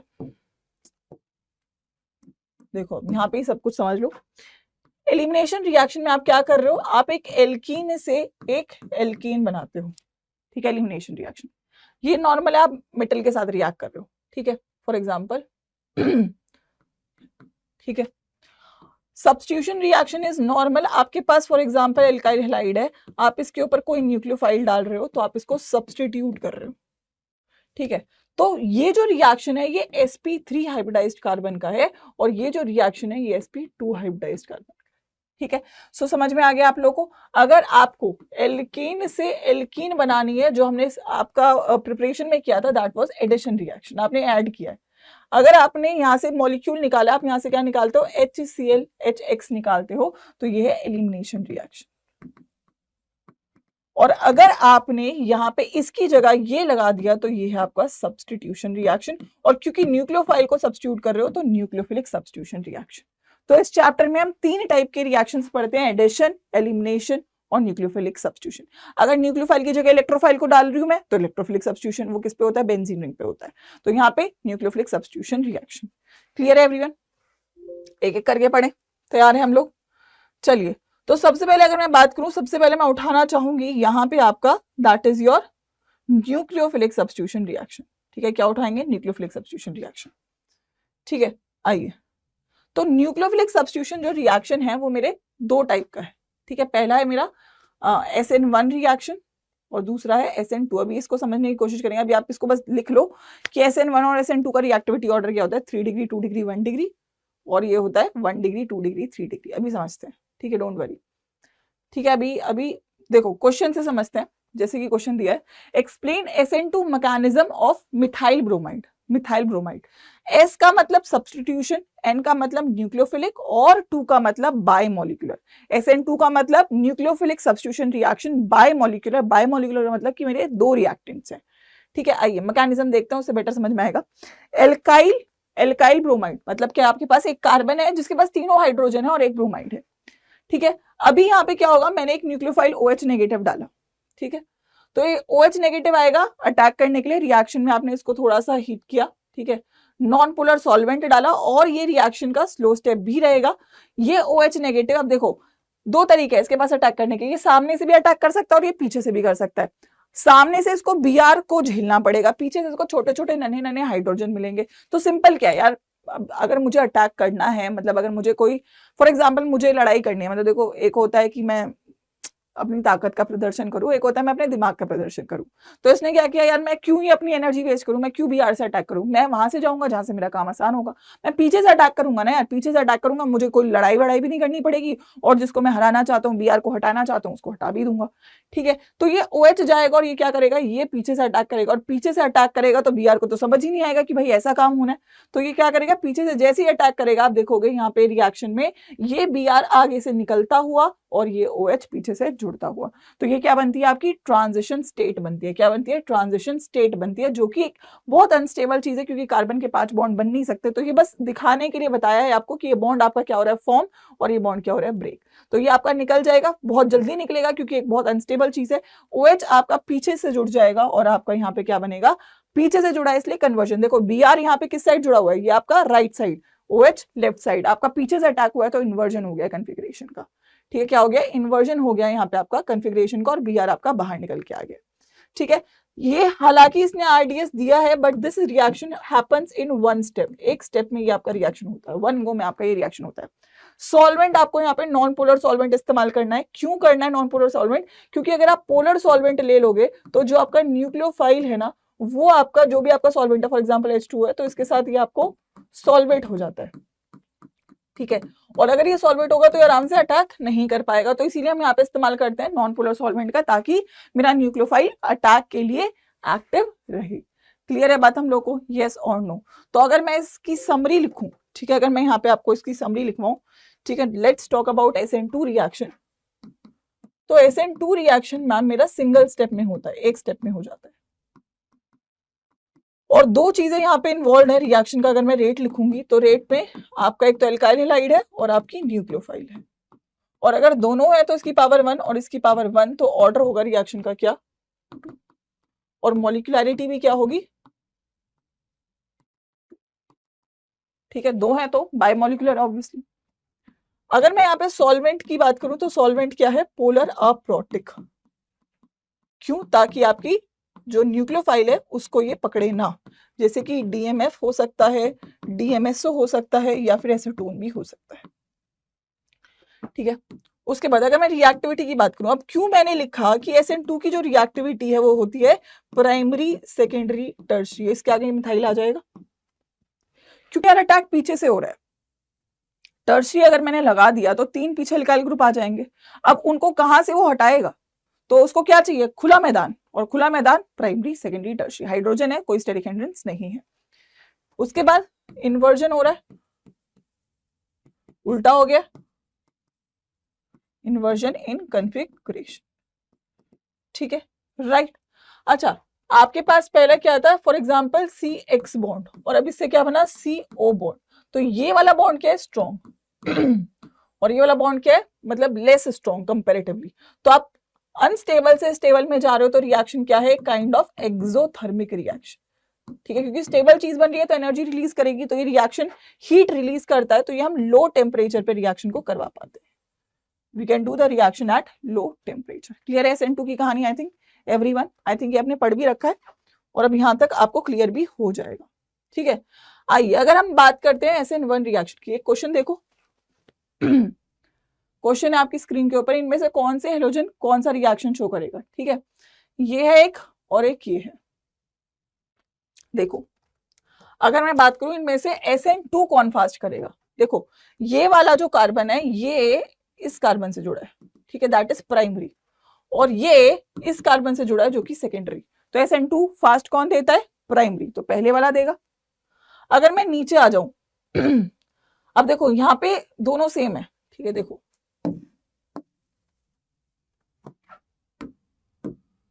ये आपका प्राइमरी ये आपका सेकेंडरी, तो फास्ट प्राइमरी देगा, यानी कि ये देगा SN2। अब यहाँ पे दोनों सेम है, ये बदल रहा है। अब बॉन्ड टूटेगा बेहतर कौन, क्योंकि ये बेहतर टूटेगा, बड़ा साइज है, तो अगेन ये फास्ट है, ठीक है। यहाँ पे आपने RX की रिएक्टिविटी पे आंसर दिया, यहाँ पे आपने RX के नेचर के ऊपर आंसर दिया, ठीक है, राइट। आइए अब हम बात कर लेते हैं SN2 की सॉरी SN1 की। तो अगर मैं फॉर एग्जांपल मेरे पास है 2 ब्रोमो 2 मिथाइल प्रोपेन, और मैं SN की बात करूं तो S आपका सब्स्टिट्यूशन, N मतलब न्यूक्लियोफिलिक और 1 मतलब यूनिमोलिक्यूलर, ठीक है, क्या है यूनिमोलिक्यूलर, ठीक है चलो, तो अब मैकेनिज्म से समझने की कोशिश करेंगे। फॉर एग्जांपल ये है मेरे पास, देखो alkyl halide primary secondary tertiary है। प्राइमरी का समझ गए तुम लोग क्या हो रहा है SN2, सेकेंडरी एक बीच का केस है। अब टर्शरी अगर है, अगर ऐसा सिस्टम है, अभी SN2 से तो जा नहीं सकता क्योंकि यहाँ पे स्टेरिक एंट्रेंस है, तो अब इसके पास ऑप्शन क्या है, इसके पास ऑप्शन है कि अपना Br रिमूव कर दे। एक स्लो स्टेप होगा जिसमें आपका पानी के साथ, अगर मैं बात करूं यहाँ पे हम एक प्रोटिक सॉल्वेंट का इस्तेमाल करते हैं जो कि Br को अपनी तरफ खींचेगा, और यहाँ पे आपका जब Br निकलेगा, पोलर सॉल्वेंट डाला मैंने। पोलर सॉल्वेंट क्यों डाला, पोलर सॉल्वेंट इसलिए डाला कि ये Br नेगेटिव जब निकले तो सॉल्वेंट उसको पकड़ ले और स्टेबलाइज कर दे। Br के ऊपर नेगेटिव, कार्बन के ऊपर पॉजिटिव, तो जब Br निकलेगा तो यहाँ पे देखो कार्बन के ऊपर पॉजिटिव, Br के ऊपर नेगेटिव, तो जब ये Br निकलेगा तो यहाँ पे क्या बनेगा, कार्बन के ऊपर पॉजिटिव चार्ज, कार्बोकेटाइन। और कार्बोकेटाइन बनेगा तो आप सभी लोगों को पता है कि कार्बोकेटाइन की स्टेबिलिटी इंडक्टिव इफेक्ट से इंक्रीज करी जा सकती है। 3 एल्काइल ग्रुप हैं तो तीनों अपने इलेक्ट्रॉन डेंसिटी को दे रहे होंगे, तो ये आपका कार्बोकेटाइन स्टेबल बनता है। इसीलिए टर्शरी एल्काइल हैलाइड आपकी क्या जाती है, SN1 मैकेनिज्म को जाती है, ठीक है। अब ये क्या है, अगर ये कार्बोकेटाइन है तो इसकी हाइब्रिडाइजेशन sp2 है, और अगर sp2 है तो ये क्या है, ट्राइगोनल प्लेनर है, एक पंखे की तरह ये आपको दिखेगा, बिना रॉड का पंखा, ठीक है। तीनों बॉन्ड के बीच में एंगल 120 डिग्री का, तो न्यूक्लियोफाइल अब ऊपर से भी अटैक कर सकता है और नीचे से भी अटैक कर सकता है, दोनों जगह से आके आपका ये अटैक कर सकता है। और अगर ये दोनों जगह से अटैक कर सकता है, अगर ये दोनों, तो ये Br नेगेटिव क्या कहेगा, Br नेगेटिव कहेगा कि मैं दूसरे स्टेप में आता हूं और प्रोडक्ट बनाता हूं, और प्रोडक्ट कैसे बनाएगा, जैसे ही यहाँ पे अटैक होगा तो ये ऊपर से भी अटैक कर सकता है और नीचे से भी अटैक कर सकता है। तो आपका जो प्रोडक्ट है वो इधर से भी बन सकता है, ठीक है, और किधर से भी बन सकता है। दूसरा ऑप्शन क्या है, देखो दोनों जगह से आ सकता है, तो 2 ऑप्शन होंगे, पहले से अटैक करेगा तो कुछ ऐसा प्रोडक्ट मिलेगा, और पीछे से अटैक करेगा तो कुछ ऐसा प्रोडक्ट मिलेगा। सो अगर मैं SN1 मैकेनिज्म की बात करूं तो मुझे 2 टाइप के प्रोडक्ट मिलते हैं। 50% इन्वर्ट हो जाता है, 50% रिटेन होता है, तो 50% इन्वर्जन 50% रिटेंशन। तो यहाँ पे अगर मैं बात करूं तो क्या होगा, आपका रेसिमिक मिक्सचर की फॉर्मेशन होती है। तो कार्बोकेटाइन की स्टेबिलिटी के डायरेक्टली प्रोपोर्शनल होता है आपका SN1 का रिएक्टिविटी ऑर्डर। पोलर सॉल्वेंट क्यों डालते हैं, ताकि न्यूक्लियोफाइल आपका निकल सके और उसको स्टेबलाइज कर सके, ठीक है। उसके अलावा 2 स्टेप में ये रिएक्शन होता है, ठीक है। फर्स्ट स्टेप में कार्बोकेटाइन बनेगा, रेट डिटरमाइनिंग स्टेप है, और दूसरे स्टेप में आपका क्या होगा, आपका प्रोडक्ट की फॉर्मेशन होगी, न्यूक्लियोफाइल का अटैक होगा, ठीक है। अगर मैं बात करूं तो अगर मेरे पास कोई ऐसा सिस्टम है जहां पे आपका एक असिमेट्रिक सेंटर, मतलब कार्बन के पास चारों अलग अलग ग्रुप्स जुड़े हुए हैं, तो ऐसे केस में आपका क्या होता है, रेसिमाइजेशन होता है। क्या होता है, रेसिमाइजेशन होता है, ठीक है। तो एक बार जरा लिख लेते हैं क्या क्या बातें आप लोगों को इसकी याद रखनी है। अगर मैं SN1 मैकेनिज्म की बात करूं तो ये रिएक्शन किस में होता है, 2 स्टेप्स में, ठीक है। पहला स्टेप कार्बोकेटाइन बनेगा, ठीक है, और दूसरा स्टेप न्यूक्लियोफाइल का अटैक होगा, और ये स्टेप आपका स्लो होगा तो रेट डिटरमाइनिंग स्टेप होगा। तो रेट में आपका कुछ नहीं है, बस कार्बोकेटाइन बन रहा है, तो कार्बोकेटाइन किससे बनता है, RX से बनता है, और कोई न्यूक्लियोफाइल तो मैंने सेकंड स्टेप में डाला तो न्यूक्लियोफाइल नहीं आएगा, तो ये 1 है, तो इसका ऑर्डर क्या होगा, 1। और मॉलिक्युलरिटी भी क्या रहेगी, मॉलिक्युलरिटी खैर कॉम्प्लेक्स रिएक्शन के लिए निकालते नहीं है, तो ऑर्डर इसका 1, ठीक है। अगर मैं रिएक्टिविटी की बात करूं तो रिएक्टिविटी ऑर्डर क्या रहेगा, that is tertiary, secondary, primary, because of stability of carbocation.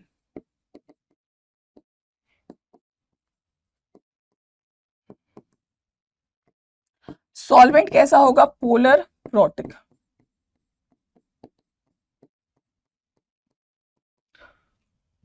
Solvent कैसा हो जाएगा, पोलर प्रोटिक। इसके बाद अगर मैं आगे की कहानी बात करूं, अगर बिना सॉल्वेंट पोलर प्रोटिक बन चुका है तो इसके बाद यहाँ पे क्या होता है, रिटेंशन, रिटेंशन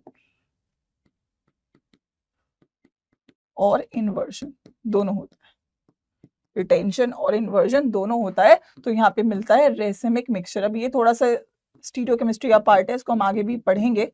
रेसिमिक मिक्सचर वो कंपाउंड होता है जिसमें मेरे पास आधा कंपाउंड तो प्लस रोटेशन शो कर रहा है, आधा माइनस कर रहा है। तो बेसिकली इसकी ऑप्टिकल रोटेशन 0 होती है, तो ये क्या होता है, ऑप्टिकली इनएक्टिव। क्या होता है, ऑप्टिकली इनएक्टिव।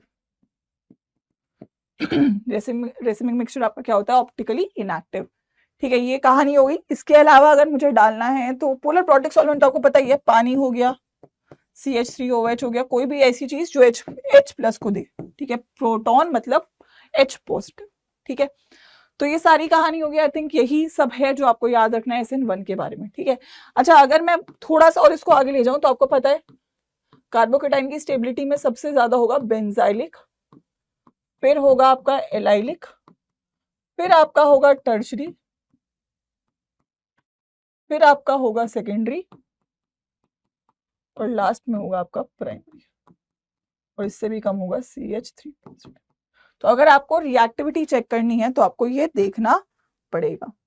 ठीक है, फॉर एग्जाम्पल अब मेरे पास अगर ये पूछूं मैं तो ये SN1 में जाएगा या SN2 में जाएगा, अगर इसके ऊपर मैंने न्यूक्लियोफाइल डाला तो आपको समझ में आ रहा है कि यहां से मैम कार्बोकेटाइन यहाँ बन रहा है। हालांकि मैम ये प्राइमरी है तो आप बोलोगे मैम ये तो SN2 जाना चाहिए, बट आप देखोगे इससे भी इंपॉर्टेंट बात ये एलाइलिक है, और अगर ये एलाइलिक है तो कार्बोकेटाइन स्टेबल बन रहा है तो ये किसमें जाएगा, SN1 में। ठीक है, आपको ध्यान रखना पड़ेगा। फॉर एग्जाम्पल अगर मेरे पास ये सिस्टम है और इसके ऊपर मैंने DMF के साथ आपका OH नेगेटिव डाला, तो यहाँ पे जो कार्बोकेटाइन है वो क्या बन रहा है। ठीक है, आपको समझ में आ रहा है क्या है, प्राइमरी है, और प्राइमरी है और वैसे भी पोलर अप्रोटिक सॉल्वेंट है तो SN2 में जाएगा।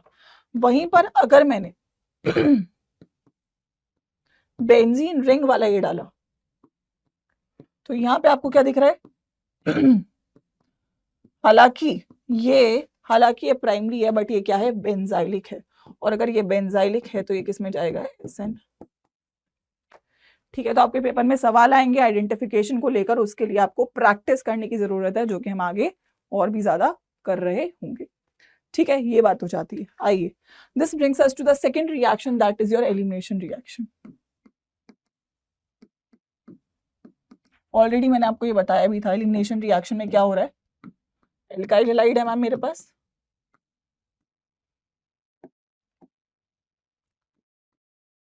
इसके ऊपर मैंने बेस डाला। ठीक है, मैं इसको थोड़ा और ऐसे शो कर देती हूँ।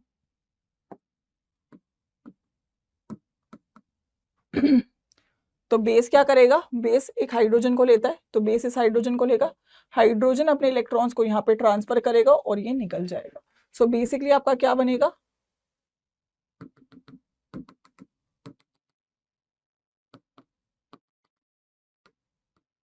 ये बॉन्ड फॉर्म हो रहा है, बेस इससे जुड़ रहा है, ये बॉन्ड ब्रेक हो रहा है, CH का बॉन्ड टूट रहा है, यहाँ पे एक डबल बॉन्ड फॉर्म हो रहा है, और ये बॉन्ड आपका जो हेलोजन का है ये भी आपका क्या हो रहा है, ब्रेक हो रहा है।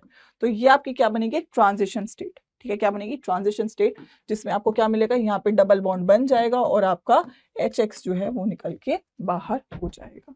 ठीक है, तो ये आपके एल्कीन बनेगी। पेपर में सवाल आएगा कि आपकी जो देखो इस रिएक्शन में अगर मैं बात करूं तो यहाँ पे आपका क्या हो रहा है, पाई बॉन्ड ब्रेक हो रहा है और सिग्मा बॉन्ड बन रहा है। अगर मैं स्टेबिलिटी की बात करूं तो स्टेबिलिटी सिग्मा बॉन्ड की ज्यादा होती है, तो आप एक क्या बना रहे हो, एक अनस्टेबल चीज को बना रहे हो काइंड ऑफ। ठीक है, सॉरी उल्टा लिख दिया मैंने, सिग्मा से पाई बन रहा है।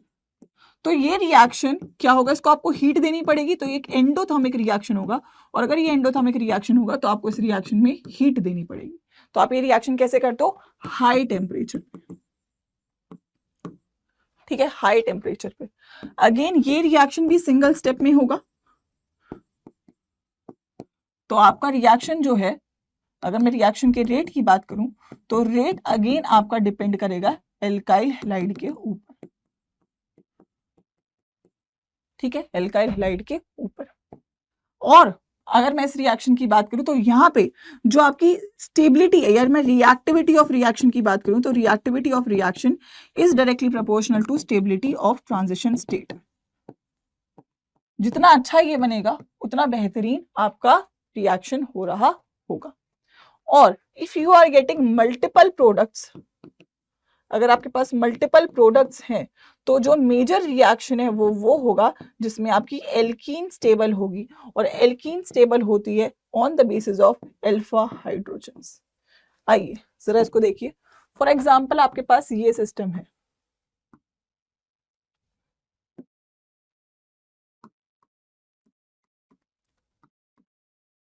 तो आपको पहले देखना है इस रिएक्शन में आपने बेस डाला हुआ है, तो ये कार्बन के नेक्स्ट कार्बन अल्फा है, ये कार्बन के नेक्स्ट कार्बन अल्फा है। दो अल्फा कार्बन है तो बेस पहले इस हाइड्रोजन को लेगा, तो यहां से ये निकलेगा। जब ये निकलेगा तो आपका प्रोडक्ट बनेगा कुछ ऐसा। जब बेस इस वाले को लेने आएगा तो ये यहाँ पे शिफ्ट होगा, ये निकलेगा, तो आपका जो प्रोडक्ट बनेगा वो बनेगा कुछ ऐसा। ठीक है, अब प्रोडक्ट दो बन गए हैं, मेजर कौन सा है? तो मैम ये कार्बन अगेन अल्फा, ये कार्बन अगेन अल्फा, यहाँ पे ये नेक्स्ट कार्बन है तो अल्फा, और ये नेक्स्ट है तो बीटा, अल्फा बीटा गामा चलता जाता है। CH3 CH3, तो कितने अल्फा हाइड्रोजन? 6। यहाँ पे CH2, इधर तो देखो कुछ है ही नहीं, तो ये 2, तो ज्यादा स्टेबल ये, तो ये वाला मेजर, ये वाला, ठीक है, ऊपर वाला मेजर नीचे वाला माइनर। ठीक है, आइए नेक्स्ट। अगर मेरे पास फॉर एग्जांपल ये सिस्टम है, अभी यहाँ पे मैंने इसको हीट करा और बेस डाला, अब देखो कितने अल्फा हाइड्रोजन है यहाँ पे? एक हाइड्रोजन ये है, एक हाइड्रोजन ये है। ठीक है, जब ये वाला हाइड्रोजन निकलेगा तो डबल बॉन्ड बनेगा, ये वाला। जब नीचे वाला निकलेगा तो डबल बॉन्ड निकलेगा और बनेगा कौन से वाला? आपका ये वाला। अब पूछेगा मेजर कौन सा है, तो आप देखो अल्फा हाइड्रोजन कहाँ है? 2 हाइड्रोजन इसके पास है, 3 हाइड्रोजन इसके पास है, 2 हाइड्रोजन इसके पास है। इसका अगर मैं बात करूं तो 2 हाइड्रोजन इसके पास है और इसके पास केवल 1 हाइड्रोजन है। एकदम एडजेसेंट चेक करनी होता है, तो 3 4 5 6 7 और यहाँ पे 3, तो ये आपका क्या बनेगा? मेजर। पेपर में सवाल आएगा मेजर माइनर एल्कीन का, तो आई थिंक आप लोग यहाँ पे कर पा रहे होंगे। ठीक है, लास्टली रिएक्शन विद मेटल।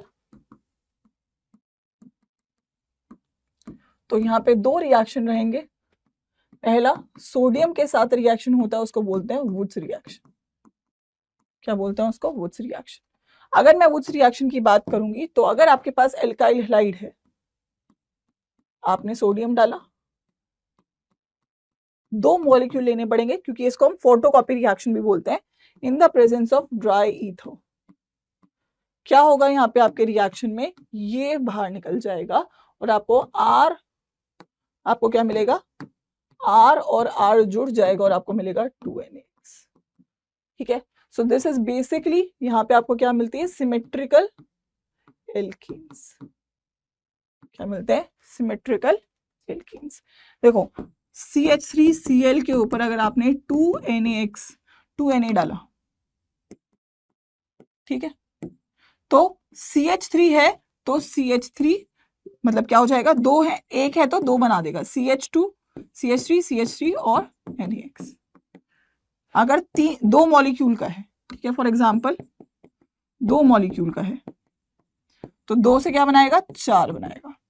अगर 3 का है तो 6 बनाएगा। जितने भी है डबल कर दो, जितने भी है डबल कर दो। तो ये क्या होता है? किसको हम बोलते हैं? Photocopy reaction. फोटोकॉपी हो रही है यहाँ पे। ठीक है, क्या हो रही है? फोटोकॉपी। नेक्स्ट, मैग्नीशियम के साथ, मैग्नीशियम के साथ रिएक्शन में बनता है ग्रिग्नार्ड। क्या बनता है? Grignard reagent. अगर आपके पास एल्काइल हैलाइड है और इसके ऊपर आपने डाला magnesium in the presence of dry ether, तो क्या बनता है? CH3MgCl। इसको बोलते हैं ग्रिग्नार्ड रिएजेंट, इसको बोलते हैं ग्रिग्नार्ड रिएजेंट। अब मेटल के ऊपर पॉजिटिव है, इसके ऊपर नेगेटिव है। अगर आपने इसके ऊपर पानी डाल दिया, अगर आपने इसके ऊपर पानी डाल दिया तो H पॉजिटिव OH नेगेटिव। क्या मिलेगा, CH4 और Mg के साथ OH और Cl। तो ये रिएक्शन हमेशा हमें एनहाइड्रस कंडीशन में करना है। ग्रिग्नार्ड रिएजेंट को अगर आपने पानी दे दिया तो वो ब्रेक डाउन कर जाता है। मतलब फॉर एग्जांपल अगर आपके पास CH3CH2Cl है और इसके ऊपर आपने पहले Mg और ड्राई ईथर डाला तो आपको यहाँ से MgCl बनेगा, और अगर आपने इसके ऊपर पानी डाल दिया तो ये आपको नॉर्मल इथेन दे देगा। ठीक है, तो ब्रेक डाउन हो जाएगा। तो आपको याद रखना है, पूछा जाता है कि क्यों एनहाइड्रस कंडीशन में करते हैं, ताकि आपको कोरस्पॉन्डिंग एल्केन ना मिले।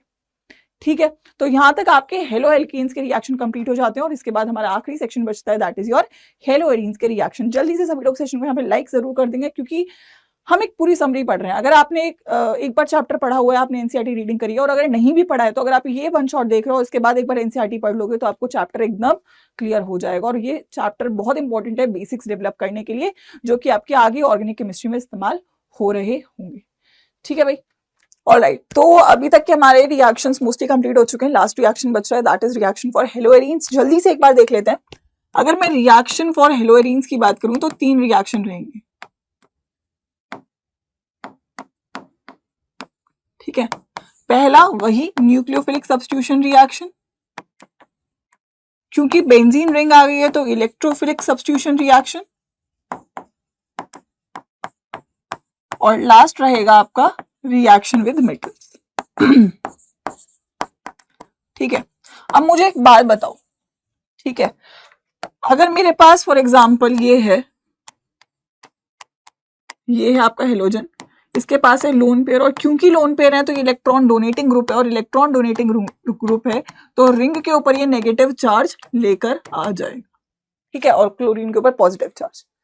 अगर मैं पहला रिएक्शन करवाने की कोशिश करूं, न्यूक्लियोफाइल अटैक कहां पे करता है, न्यूक्लियोफाइल इज इलेक्ट्रॉन रिच, और ये वहां पे अटैक करेगा जहां पे इलेक्ट्रॉन की कमी है।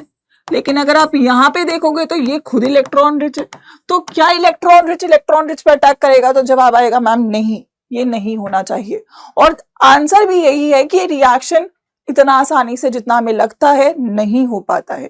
तो अगर मैं हेलो एरीन के रिएक्शंस की बात करूं फॉर न्यूक्लियोफिलिक सब्स्टिट्यूशन रिएक्शन, तो ये इजीली शो नहीं करते हैं। इसके कुछ रीजंस है। पहला तो आपको लॉजिक ही समझ में आ गया। अदरवाइज एक रीजन है कि अगर मैं यहां पे बात कर रही हूं, मेरे पास क्या है, हेलोजन, जब ये रेजोनेंस में जाएगा तो यहाँ पे क्या बॉन्ड बनेगा, this is going to be a double bond. ठीक है, और मुझे ये बॉन्ड तोड़ना पड़ेगा तभी तो रिएक्शन हो सकता है, और ये क्या है, डबल बॉन्ड। जब मैं हेलो एल्कीन ले रही थी तो मेरे पास ये सिंगल बॉन्ड था, मैं इसको तोड़ पा रही थी। तो because of partial double bond character इसको तोड़ना इजी नहीं होता है। क्यों नहीं है partial double bond characteristic? Because of resonance, और इसकी वजह से ये न्यूक्लियोफिलिक सब्स्टिट्यूशन रिएक्शन इजीली नहीं शो करता है। नेक्स्ट रीजन, अगर मैं इस कार्बन की बात करूं तो ये कार्बन है sp2। ठीक है, अगर मैं ओरिजिनल वाला उठा लेती हूँ तो ये कार्बन है आपका sp2 और ये कार्बन है आपका sp3। अगर कंपेयर करेंगे तो आपको पता है, सेकंड रीजन अगर मैं उठाऊं तो आपको पता है कि sp2 में परसेंटेज एस कैरेक्टर होता है 33.3% और sp3 में परसेंटेज एस कैरेक्टर होता है 25%।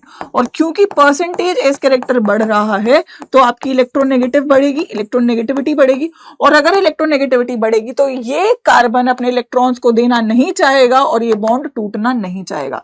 सो second reason is because of hybridization. Because of hybridization nucleophilic substitution reaction आप इसका नहीं देख पाओगे। थर्ड, अगर आप फिर भी अटैक करवाओ, अगर आप फिर भी जिद करोगे कि मैम मेरे को अटैक करना ही है, तो अगर न्यूक्लियोफाइल फॉर एग्जांपल पीछे से अटैक करने की कोशिश करेगा तो ये इतनी बड़ी रिंग है, इसके स्टेरिक हिंड्रेंस की वजह से ये आपका SN2 मैकेनिज्म तो शो नहीं कर पाएगा। ठीक है, और लास्टली अगर मैं सोचूं कि चलो मैम अटैक नहीं हो पा रहा है तो मैं कार्बोकेटाइन बनवा लूं, तो अगर आप इसको तोड़ोगे तो यहाँ पे आपका क्या बनेगा, कार्बोकेटाइन। तो sp2 हाइब्रिडाइज सेंटर पे जो कार्बोकेटाइन होता है वो क्या होता है, हाईली अनस्टेबल। क्या होता है, हाईली अनस्टेबल। तो ये आपका SN1 भी इजीली शो नहीं करेगा। तो आप देखेंगे 4 रीजंस है जिसकी वजह से आपके जो हेलो एरीन है न्यूक्लियोफिलिक सब्स्टिट्यूशन रिएक्शन को शो नहीं करेंगे। पहला because of partial double bond character, second because of the hybridization, third because of steric hindrance, and fourth because of your unstable carbocation. तो चारों रीजन की वजह से ये रिएक्शन तो हो नहीं पाता है बाबा। लेकिन अगर मैं फिर भी ये रिएक्शन करना चाहूं, ठीक है, अगर मैं फिर भी ये रिएक्शन करना चाहूं तो क्या मैं इस रिएक्शन को कर सकती हूं? एवरीवन, क्या मैं इस रिएक्शन को कर सकती हूं in the chat section? Yes और नो, किया जा सकता है, हाँ कि ना, बोलिए। फिर भी अगर मैंने सोचा कि भाई मैम हमें तो यही चाहिए, मुझे जिद करनी है कि मुझे मैम यही चाहिए, तो मुझे क्या करना पड़ेगा, मुझे क्या करना पड़ेगा, अगर मुझे फिर भी ये रिएक्शन करना है, फिर भी मेरे को यहाँ पे हेलोजन है इसको हटा के एक न्यूक्लियोफाइल को लगाना है, तो मैं क्या करूंगी, अगर आपने फिर भी ये रिएक्शन करना है तो आप देंगे इसको भयंकर टेम्परेचर 623 केल्विन और 300 एटीएम का प्रेशर, तब जाके ये रिएक्शन होता है। इसको डाउस प्रोसेस भी बोलते हैं।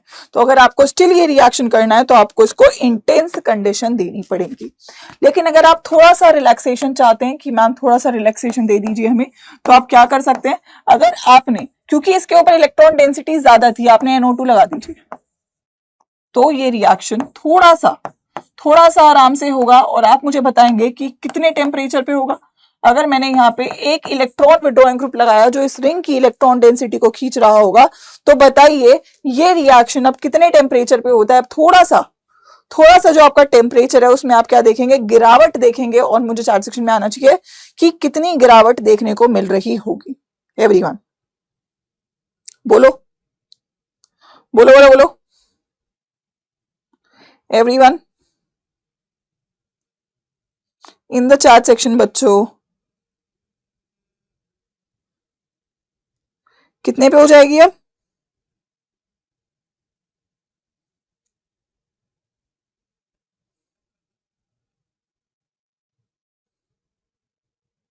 एक सेकेंड।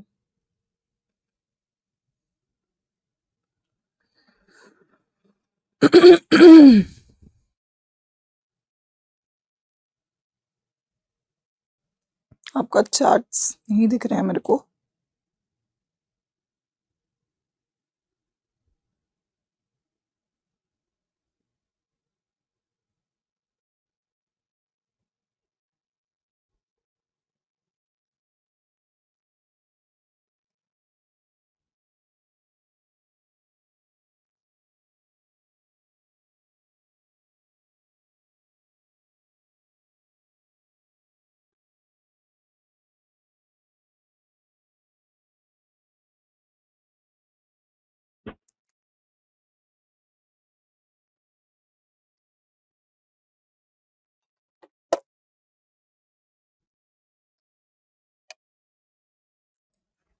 Yes, alright.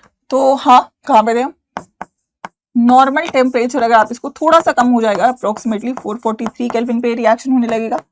अगर आप नेगेटिव चार्ज ये वाला भी आप विड्रॉ कर लेते हैं, ये वाला भी विड्रॉ कर रहे हैं, तो थोड़ा सा और कम हो जाएगा। आप NaOH H positive at 368 kelvin तक अगर आप टेम्परेचर देंगे तो ये रिएक्शन आपका जो है हो पा रहा होगा। यहाँ पे आपका आ जाएगा OH, यहाँ पे NO2 और यहाँ पे NO2।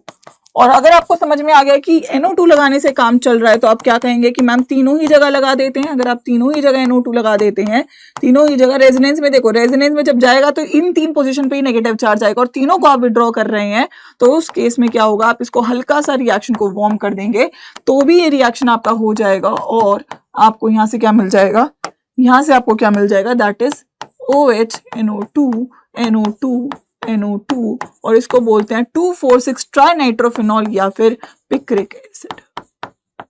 It's a very acidic compound. ठीक है, पिक्रिक एसिड यहाँ से आपका बन जाता है। तो कहानी ये है कि इलेक्ट्रोफिलिक सब्स्टिट्यूशन रिएक्शन तो बाद की बात है, न्यूक्लियोफिलिक सब्स्टिट्यूशन रिएक्शन इसका नहीं होता है। 4 रीजन से। अगर फिर भी करना है तो आपको इतना टेम्परेचर देना पड़ेगा। अगर आपको टेम्परेचर नहीं देना तो आप NO2 ग्रुप लगाइए ऑर्थो पे, फिर आप लगाइए पैरा पे, और अगर आप सारी जगह पे लगा देते हैं तो आपको नॉर्मल कंडीशन में भी रिएक्शन पॉसिबल है। ठीक है, तो मतलब तरीका तो है। अब इसके बाद बात करते हैं इलेक्ट्रोफिलिक सब्स्टिट्यूशन रिएक्शन की। ठीक है, तो अगर मेरे पास है आपका हेलोजन, ठीक है, देखो अगर ये रेजोनेंस में जाएगा, दोबारा से जाएगा,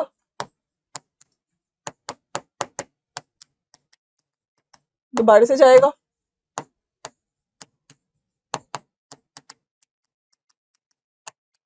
और लास्टली जाएगा। तो आप देखो जो नेगेटिव चार्ज है वो यहाँ पे आ रहा है, यहाँ पे आ रहा है और यहाँ पे आ रहा है।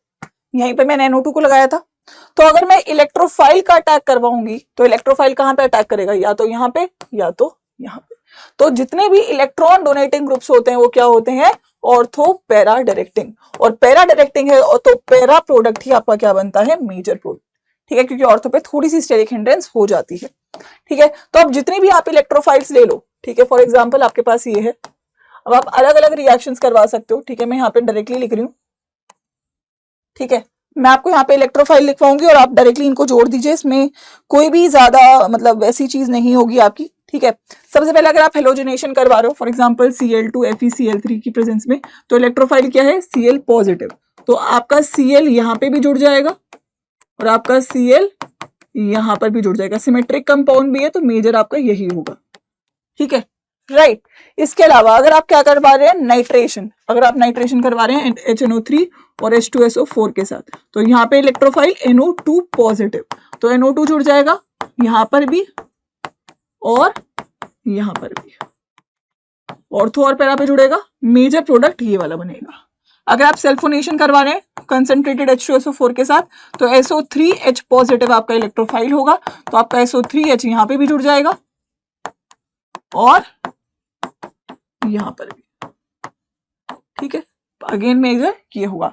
नेक्स्ट, अगर आप फ्रिडल क्राफ्ट एल्काइलेशन करवाएंगे, दैट इज एनहाइड्रस AlCl3 की प्रेजेंस में, अगर आप RX डालेंगे तो आपको यहां से क्या मिलेगा, R ग्रुप यहां पे भी जुड़ेगा और R ग्रुप यहां पे भी आपका जुड़ जाएगा। ठीक है, तो मेजर अगेन पैरा।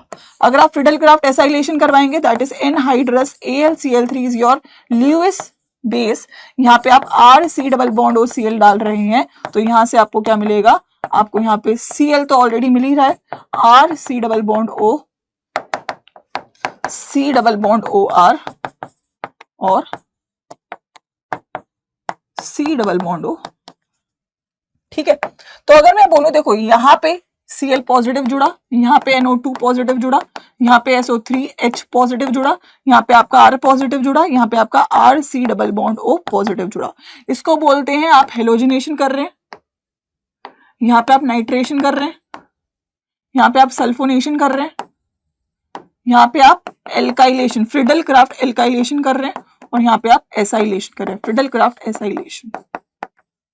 ठीक है, तो ये चारों आपके क्या हो जाते हैं, अगेन इलेक्ट्रोफिलिक सब्स्टिट्यूशन रिएक्शन। सभी में ऑर्थो पे जोड़ दो, पैरा पे जोड़ दो, पैरा वाला आपका हमेशा मेजर बनेगा। ठीक है, एंड लास्ट रिएक्शन है हेलोइरीन का, that is reaction with metal, और ये केवल एक के साथ ही शो करता है, वो है वुड्स के साथ, दैट इज सोडियम के साथ। ठीक है, तो सबसे पहला आएगा यहाँ पे आपका फिटिग रिएक्शन, नाम से याद रखना। ठीक है, क्या है कहानी, सेम है यहाँ पे भी। अगर आपने फॉर एग्जाम्पल हेलोइरीन लिया, सोडियम लिया और एक और हेलोइरीन लिया, ठीक है, 2 मोल लिए इसके, ड्राई था, तो क्या होगा यहाँ पे आपका, ये निकल जाएगा और ये दोनों जुड़ जाएंगे अगेन, तो ये क्या मिलेगा, दोनों फिनाइल रिंग जुड़ जाएंगी और यहां से आपको क्या मिलेगा, बाइफिनाइल।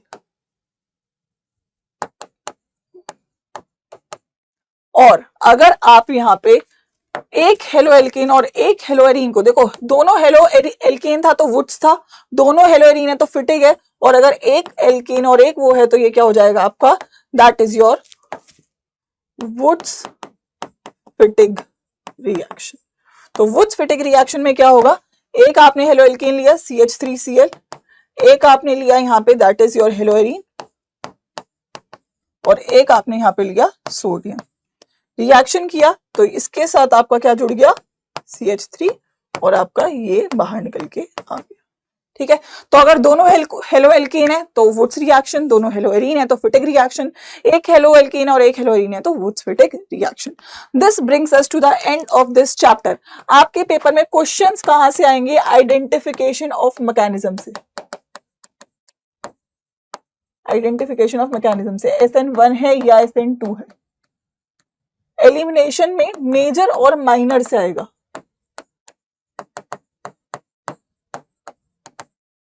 कभी कभी क्लासिफिकेशन से भी आ जाता है, उसमें भी आइडेंटिफिकेशन ही पूछा जाता है।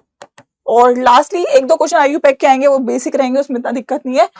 That is your nucleophilic substitution reaction of haloarene क्यों नहीं होता, इसका रीजन जो है वो पेपर में आ सकता है। तो ये 4 मोस्ट इंपॉर्टेंट टॉपिक्स हैं इस वाले चैप्टर के जो आपको ध्यान रखने हैं both for CUET and for your board examination. And I hope ये चैप्टर क्लियर हो गया, क्विक गो में हमने कंप्लीट किया। अगर आप लोग इस वीडियो को 2 बार भी देख लोगे तो आप लोग को चैप्टर एकदम क्लियर हो जाएगा। एक बार इसके बाद एनसीईआरटी पढ़ लेना और प्लेलिस्ट में जो डिटेल लेक्चर्स है वो भी एक बार देख सकते हो अगर आप लोगों ने चैप्टर पहले नहीं पढ़ा है तो, ठीक है। इसके बाद नेक्स्ट चैप्टर का वन शॉट आपको अगले मंडे मिल जाएगा। एंड यस, अगर आप लोग चाहते हो कि आप मेरे साथ प्रॉपरली पढ़ो और बाकी सब टीचर्स के साथ भी प्रॉपरली पढ़ो 12th और सीयूईटी को, तो आप अपने physics, chemistry, maths, bio, English और जीटी ये सारे सब्जेक्ट्स की तैयारी कर सकते हो केवल एक ही बैच में, और वो है आपका अर्जुना बैच, ठीक है। ये फ्रेश बैच है जो आपका स्टार्ट हो रहा है आपका 5 सितंबर से। So this is the batch जो आप ज्वाइन कर सकते हो। इसमें सीयूईटी की पूरी तैयारी और बोर्ड्स की पूरी तैयारी आपको करवा दी जाएगी। इस बैच में सारे सब्जेक्ट की लाइव क्लासेस रहेंगी, इनकी टेस्ट सीरीज रहेगी और इनकी बुक्स भी रहेंगी। तो I think everything that you require for succeeding is there in the batch. Plan मिल जाएगा, जो आप टाइम टेबल फॉलो नहीं कर पाते हो, आप अपना दिन प्लान नहीं कर पाते हो, अपना सिलेबस प्लान नहीं कर पाते हो, वो आप यहाँ पे कर पाओगे क्योंकि टीचर्स आपको बस पढ़ाएंगे, आपको बस आके वो पढ़ना है। जो टीचर्स होमवर्क देंगे वो आपको होमवर्क करना है। बस इतना अगर फॉलो करते रहोगे तो टाइम पे सिलेबस भी हो जाएगा और टाइम पे आप तैयार भी हो जाओगे एग्जाम के लिए, ठीक है। याद रखना, जब इस बैच में एनरोल करोगे तो आप एक डिस्काउंट के लिए कोड इस्तेमाल कर सकते हो, वो है Y513। इस वाले कोड के साथ आपको जो है मैक्सिमम डिस्काउंट मिल जाएगा, ठीक है। तो ये इस कोड का आप स्क्रीनशॉट ले लेना। कैसे बैच में एनरोल करना एक बार देख लीजिए। अगर आप अड्डा 247 की नॉर्मल वेबसाइट खोलोगे तो वेबसाइट पे आप गूगल पे अगर अड्डा 247 सर्च करोगे वेबसाइट खुल जाएगा। वेबसाइट जैसे ही खुलेगा आप लोग अंडरग्रेड एंट्रेंस में सीयूटी में जाना। यहाँ पे साइंस, आर्ट्स, कॉमर्स, देखो एक ऑप्शन है महापैक का। महापैक का मतलब ये है कि जितने भी सारे बैचेस इसके बाद भी आएंगे, अभी अर्जुना है, अर्जुना के बाद अगर कोई और बैच आता है और कोई बैच आता है बाद में भी एक्स्ट्रा बैचेस आते हैं तो वो आपको मिल जाते हैं अगर आप एक बार महापैक में एनरोल करते हो। अदरवाइज आप इंडिविजुअल बैच में ज्वाइन कर सकते हो। तो आपका फर्स्ट बैच है, देखो महापैक 12,700 का है, बट ये रिड्यूस हो जाएगा कोड के साथ और इसमें बहुत सारे बैचेस रहने वाले हैं, ठीक है। अगर किसी बच्चे को बार बार पढ़ना है, लेकिन इवेंचुअली अगर आपको 1 बैच चाहिए तो अर्जुना बैच आपके लिए है। ये फ्रेश बैच है, ठीक है। इस बैच में एनरोल करते वक्त यहाँ पे कोड इस्तेमाल कर लेना Y513, अप्लाई कर दीजिएगा। 8,700 का बैच है, बट इसमें आपके 7 सब्जेक्ट है, मतलब एक सब्जेक्ट आप मान के चलो 1000 रुपए में आप पढ़ रहे हो, मतलब 7 सब्जेक्ट है आपके, ठीक है। और आई थिंक 1000 रुपए पर सब्जेक्ट मान के चलो। फुल सिलेबस है, किताबें हैं, टेस्ट सीरीज है, इससे ज्यादा तो और क्या ही चाहिए, ठीक है। तो दिस इज द कोड जिससे आपको ये वाला डिस्काउंट मिल जाएगा और आप अपनी तैयारी को आगे ले जा सकते हो, ठीक है भाई। चलिए, तो अगर वन शॉट पसंद आया तो यार चार्ट सेक्शन और कमेंट सेक्शन में जरूर कमेंट करके जाइएगा और सेशन को लाइक करिएगा और नेक्स्ट वन शॉट के लिए टाइम से ज्वाइन करिएगा। All the best.